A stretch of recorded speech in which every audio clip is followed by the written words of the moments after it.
Hello, എന്നാ ഉണ്ടോ? എല്ലാവരും സുഖമായിട്ടിരിക്കണോ? ചുമ്മാ ഇരിക്കണോ? വാ, നമുക്ക് കുറച്ച് കള്ളപ്പവും ചിക്കൻ സ്റ്റൂ അടിക്കാം. എന്തായാലും ഞാൻ ദേ അടുപ്പത്ത് വെച്ചു. അപ്പം ഉണ്ടോ, സെറ്റായി വരുന്നുണ്ട്. ചുറ്റിനും തുളയൊക്കെ ആയിട്ട് അടിപൊളിയായിട്ട് വരുന്നുണ്ട്. നിങ്ങൾ ഈ വീഡിയോ കണ്ട് കഴിയുമ്പോൾ അഭിപ്രായം പറയണം കേട്ടോ. മെസ്സേജ് വിടണം, മെസ്സേജ്. അപ്പം അങ്ങ് സെറ്റായി വരുന്നുണ്ട്. നമുക്കങ്ങ് മറിച്ചിട്ടാലോ? എന്നാ മറിക്കാറായിട്ടുണ്ട്.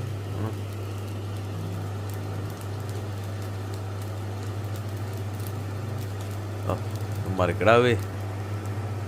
ഓക്കെ. അടിപൊളി സെറ്റ്. അപ്പോൾ ഇതിൻ്റെ കൂടത്തി കഴിക്കാനായിട്ട് നമ്മൾ ചിക്കൻ സ്റ്റൂ ഉണ്ടാക്കി വെച്ചിട്ടുണ്ട്. അവനവിടെ ഒന്ന് കാണിച്ചേക്കാം. അപ്പം കണ്ടോ, ഞാൻ നിങ്ങൾക്ക് എല്ലാവർക്കും വേണ്ടി ടേസ്റ്റ് ചെയ്തേക്കാം കേട്ടോ. Okay, thank you.